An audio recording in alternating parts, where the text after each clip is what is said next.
भविष्य के सभी अध्यापक साथियों को एक बार फिर से नमस्कार। दोस्तों, सरकारी अध्यापक चैनल पर चाइल्ड साइकोलॉजी का कोर्स आपके लिए चलाया जा रहा है जो कि सीटेट परीक्षा के लिए है। इसमें हम 7th वीडियो आपके लिए कवर कर रहे हैं। सभी ऐसे टॉपिक्स को हम कवर कर रहे हैं जो आपकी सीटेट परीक्षा में पूछे जाते हैं। आज हम डिस्कस करने वाले हैं जीन पियाजे। तो सबसे महान मनोवैज्ञानिक हैं और सबसे ज़्यादा महत्वपूर्ण मनोवैज्ञानिक हैं जीन पियाजे। जीन पियाजे से आपकी परीक्षा में हर बार 5 से 6 प्रश्न आते हैं। साइकोलॉजी के अलावा हिंदी भाषा में आपके प्रश्न पूछे जाते हैं, पर्यावरण अध्ययन में आपके लिए प्रश्न पूछे जाते हैं, इंग्लिश में आपके प्रश्न पूछे जाते हैं। तो जीन पियाजे से हर एक सब्जेक्ट में आपके लिए प्रश्न पूछे जाते हैं। तो जीन पियाजे के सिद्धांत को मैं 2 वीडियो में लेकर आऊंगा। सबसे पहली वीडियो में जीन पियाजे की जो बाल विकास की अवस्थाएं हैं, जो कि 4 अवस्थाओं के बारे में इन्होंने चर्चा की है, तो उसके बारे में डिस्कस करेंगे आज की इस वीडियो में। इसके बाद जो अगली वीडियो होगी उसमें जीन पियाजे के सिद्धांत के कुछ संप्रत्यय हैं। संप्रत्यय यानी कि जब जीन पियाजे ने प्रयोग किया अपने सिद्धांत का तो वो अपने बच्चों पर किया था। तो जब उन्होंने इस प्रयोग अपने बच्चों पर किया था तो बच्चों के द्वारा जो क्रियाएं की गई उनको उन्होंने क्रियाओं को कुछ नाम दिए गए हैं, तो उन नामों के बारे में भी डिस्कस करेंगे। तो उसको हम दूसरी वीडियो में कवर करेंगे। इसके अलावा दूसरी वीडियो में ही जीन पियाजे का भाषा विकास का सिद्धांत भी है, आपको पता ही होगा। इसके अलावा जीन पियाजे का एक नैतिक विकास का सिद्धांत भी है। नैतिक विकास का सिद्धांत कोहलर ने भी दिया है, नैतिक विकास का सिद्धांत जीन पियाजे ने भी दिया है, तो उसको हम दूसरी वीडियो में कवर करेंगे। तो चलिए शुरुआत करते हैं। इसके अलावा कई सारी CDP वगैरह के इंग्लिश भी आप पढ़ सकते हैं। इसके अलावा EVS भी आप पढ़ सकते हैं class 3rd 4th 5th paper 1 के लिए। उसकी समरी भी हम पहले डिस्कस कर चुके हैं। तो इन सभी के लिंक आपको डिस्क्रिप्शन में प्लेलिस्ट के मिल जाएंगे। चलिए शुरुआत करते हैं। सरकारी अध्यापक चैनल को आपको जरूर सब्सक्राइब करना है। इसके बराबर में जो बेल आइकॉन है उसको जरूर प्रेस करिएगा। चलिए थोड़ी सी कुछ इंफॉर्मेशन यहाँ पर। सबसे पहले बेसिक इंफॉर्मेशन, किसी भी सिद्धांत से पहले जब हम पढ़ते हैं तो संज्ञानात्मक विकास का सिद्धांत कॉग्निटिव डेवलपमेंट थ्योरीज को बोलते हैं। इस सिद्धांत के अन्य नाम दोस्तों नहीं है। जैसे अन्य नाम हम कई सारे सिद्धांत के पढ़ते हैं कि इन सिद्धांत के जैसे हर सिद्धांत के 4 से 5 अन्य नाम होते हैं, तो इस सिद्धांत को केवल संज्ञानात्मक विकास का सिद्धांत के नाम से ही जाना जाता है। इसका कोई अन्य नाम नहीं है। जो जीन पियाजे हैं इस सिद्धांत के जनक हैं। ये स्विट्जरलैंड के हैं, याद रखेंगे। स्विट्जरलैंड में क्या करते थे तो ये है वहां के जीव शास्त्री, याद रखेंगे। स्विट्जरलैंड के जीव शास्त्री हैं जीन पियाजे। इन्होंने जो अपना प्रयोग है वो अपने बच्चों पर ही किया था। तो याद रखेंगे ऐसा कौन सा मनोवैज्ञानिक है, ऐसा पहला कौन सा मनोवैज्ञानिक है जिन्होंने अपने सिद्धांत से पहले जो प्रयोग है वो अपने बच्चों पर किया है, तो जीन पियाजे। ठीक है, याद रखेंगे। जीन पियाजे की सबसे ज्यादा पॉपुलर और सबसे ज्यादा महत्वपूर्ण पुस्तक आपकी कई बार परीक्षा में पूछी गई है, तो इसका नाम है the language and thought of a child. याद रखेंगे, the language and thought of the child, ये पुस्तक का नाम है। ठीक है, ये प्रश्न डायरेक्ट पूछा जा सकता है। और जीन पियाजे को इस सिद्धांत के लिए विकासात्मक मनोविज्ञान के जनक कहते हैं। ठीक है, अगर इनडायरेक्ट क्वेश्चन ये पूछ लिया जाए कि विकासात्मक मनोविज्ञान के जनक कौन है, तो वो आप बोलेंगे जीन पियाजे हैं। ठीक है, अब जीन पियाजे का एक बेहतरीन और इंपॉर्टेंट स्टेटमेंट है। जीन पियाजे ने एक स्टेटमेंट, एक कथन दिया है कि बच्चे नन्हे वैज्ञानिक होते हैं। तो याद रखेंगे, बच्चों को नन्हा वैज्ञानिक किसने कहा है? जीन पियाजे ने। जो दुनिया की समझ के बारे में विचारों का स्वयं सृजन करते हैं, तो वो क्या है, अपने आप जो विचार हैं, वो अपनी समझ है, वो अपने आप उसका सृजन करते हैं, अपने आप उसको क्रिएट करते हैं। जैसे जैसे उम्र बढ़ती है, वातावरण के साथ स्वयं अनुकूलन करते हुए उनका बौद्धिक विकास बढ़ता जाता है। तो बौद्धिक विकास के बारे में एक बहुत ही ज्यादा बेहतरीन स्टेटमेंट दिया है जीन पियाजे ने। पूरा का पूरा स्टेटमेंट आप याद रखेंगे। चलिए, इंपॉर्टेंट है। अब यहाँ पर इस बौद्धिक विकास की ही अवस्थाओं के बारे में इन्होंने चर्चा की है। जैसे बाल विकास में हम कितनी अवस्थाओं के बारे में पढ़ते हैं? 3 अवस्थाओं के बारे में, शैशवावस्था, बाल्यावस्था और किशोरावस्था।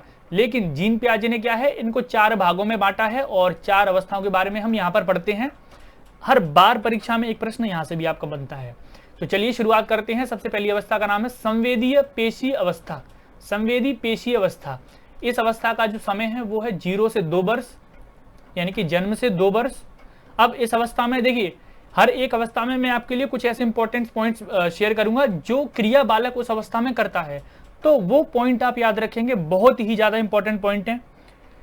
सबसे पहले जान लेते हैं संवेदी पेशी अवस्था के बारे में। तो इसमें जो बालक है, शिशु है, बालक नहीं होता, शिशु होता है छोटा सा, वो अपनी संवेदनाओं और शारीरिक क्रियाओं के माध्यम से सीखता है। तो याद रखेंगे ऐसी कौन सी अवस्था है जिसमें बालक संवेदनाओं के द्वारा और शारीरिक क्रियाओं के द्वारा बालक सीखता है, तो वो है संवेदीय पेशी अवस्था जीन पियाजे की।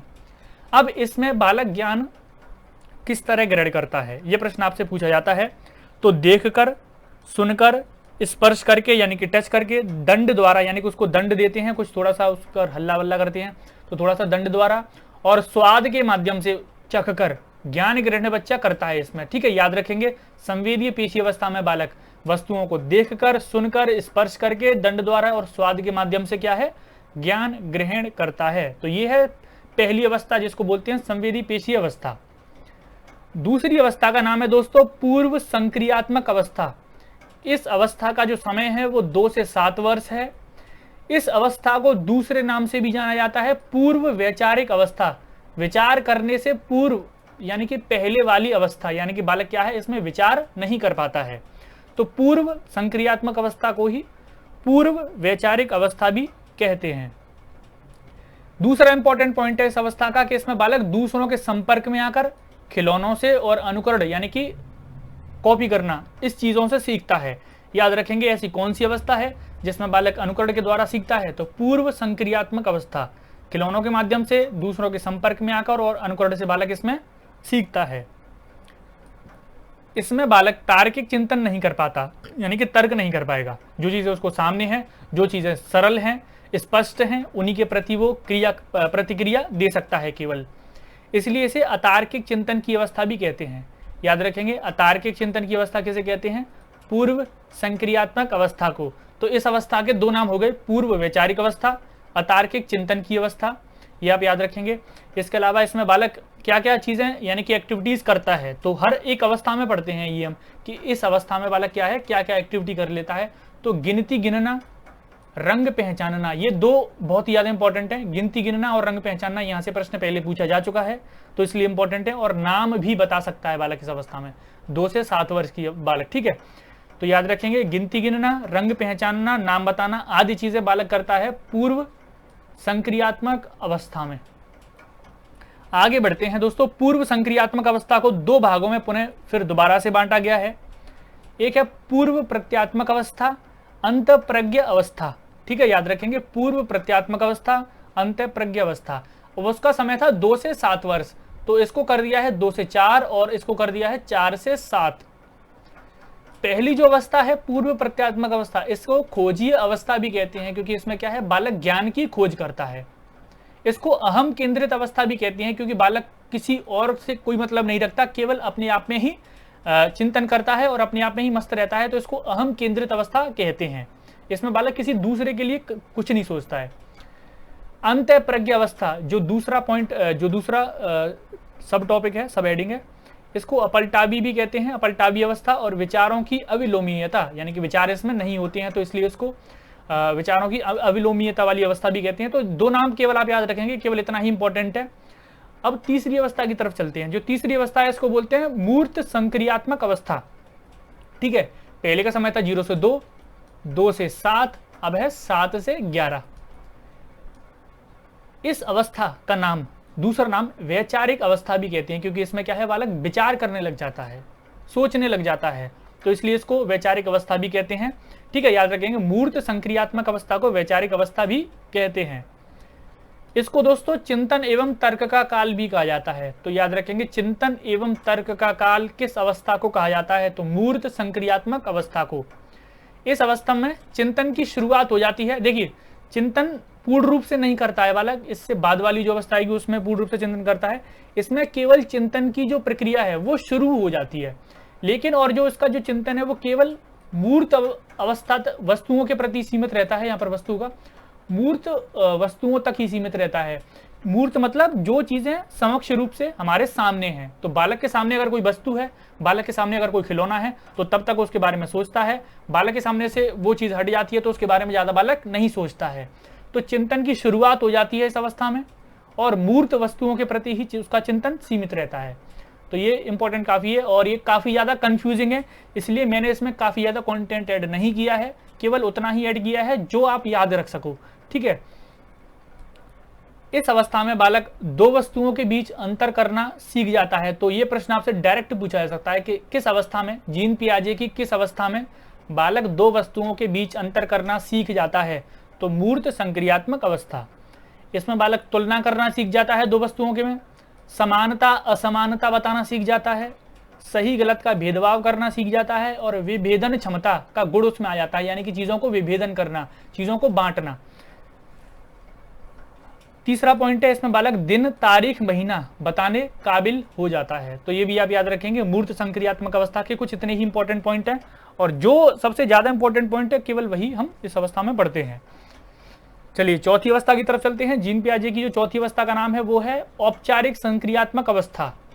इसको अमूर्त संक्रियात्मक अवस्था भी कहते हैं, क्योंकि मूर्त वस्तुओं के प्रति सोच रहा था केवल मूर्त संक्रियात्मक में। इसमें अमूर्त चिंतन हो जाता है उसका प्रारंभ और अमूर्त वस्तुओं के प्रति भी बालक सोचता है, इसलिए इसको औपचारिक संक्रियात्मक अवस्था के साथ साथ अमूर्त संक्रियात्मक अवस्था भी कहते हैं। इसका जो समय है वो 11 से 15 वर्ष तक होता है, ये आप याद रखेंगे। मूर्त के साथ साथ इसमें बालक मूर्त वस्तुओं के प्रति भी चिंतन करता है, अमूर्त वस्तुओं के प्रति भी चिंतन करता है, यानी कि जो वस्तु उसके सामने नहीं है उसके प्रति भी चिंतन करता है काफी। इसलिए इसे तार्किक अवस्था भी कहते हैं, क्योंकि बालक इसमें क्या है, तर्क करना सीख जाता है। तो ये क्वेश्चन डायरेक्ट भी पूछा जा सकता है आपसे, तार्किक अवस्था कैसे, कौन सी अवस्था है जीन पियाजे की? औपचारिक संक्रियात्मक अवस्था। इस अवस्था में बालक समस्या समाधान, संप्रेषणशीलता और निर्णय ले सकता है। तो ये जो अवस्था के कुछ इंपॉर्टेंट पॉइंट हैं, कुछ एक्टिविटीज हैं, तो ये भी आप याद रखनी है। हर एक अवस्था में बालक क्या क्या एक्टिविटी करता है, क्या क्या कैसा उसका चिंतन होता है और उस अवस्था को किस और नाम से जानते हैं, ये 2-3 इंपॉर्टेंट बातें हैं जो हर अवस्था में आपको याद रखनी है। अब ये जो जीन पियाजे का सिद्धांत है इसका कुछ शैक्षिक महत्व भी है, यानी कि जो हम पढ़ते हैं, जो भी हम सिद्धांत पढ़ रहे हैं वो हम बाल विकास में अपनी सीटेट परीक्षा के लिए पढ़ रहे हैं, अब अपनी एजुकेशन लाइन के लिए पढ़ रहे हैं, तो उसमें हर एक सिद्धांत का एक शैक्षिक महत्व है। इस सिद्धांत का शैक्षिक महत्व ये है कि इसमें बाल केंद्रित शिक्षा पर बल दिया गया है। ये जो सिद्धांत है वो किस पर बल देता है? बाल केंद्रित शिक्षा पर, याद रखेंगे, ठीक है। शिक्षक को इसमें बालक की समस्या का निराकरण और उचित वातावरण प्रदान करना चाहिए, यानी कि ये कुछ शिक्षक के लिए कुछ इंस्ट्रक्शन है जो उसको फॉलो करना चाहिए। इस अवस्था के द्वारा शिक्षक में सूक्ष्म उत्पन्न होती है, सूझ, यहाँ पर सूझ होगा, सूझ उत्पन्न होती है, यानी कि इसमें क्या है, शिक्षकों में सूझ उत्पन्न होगी बालकों के प्रति इस सिद्धांत के द्वारा, ये भी आप याद रखेंगे। इस सिद्धांत के द्वारा शिक्षक बालकों की रुचि अभिप्रेरणा को ध्यान में रखकर पाठ्यक्रम तैयार करता है, तो ये भी कुछ का एक इंपॉर्टेंट शैक्षिक महत्व है। तो दोस्तों ये इस अवस्था के कुछ शैक्षिक महत्व हैं और ये है बौद्धिक विकास की 4 अवस्थाएं जो जीन पियाजे के द्वारा दी गई हैं। अगली वीडियो में जीन पियाजे के सिद्धांत के संप्रत्यय कुछ ऐसे इंपॉर्टेंट पॉइंट हम पढ़ेंगे, कुछ ऐसे इंपॉर्टेंट टर्म हैं जिनको हम पढ़ेंगे, काफ़ी ज़्यादा हैं तो उन सभी को पढ़ेंगे। इसके अलावा जीन पियाजे का जो नैतिक विकास का सिद्धांत है वो आपको बताइए कोहलबर्ग के अलावा जीन पियाजे ने भी दिया है। जीन पियाजे का भाषा विकास का सिद्धांत है वो हम नेक्स्ट वीडियो में पढ़ेंगे। तो चलिए दोस्तों, उम्मीद है एक आपको काफ़ी कुछ यहाँ से सीखने को मिला होगा। अगर आपको यहाँ से कुछ भी सीखने को मिला है तो इस वीडियो को लाइक करें, शेयर करें, पहली बार आए तो चैनल को सब्सक्राइब जरूर कर लें। धन्यवाद।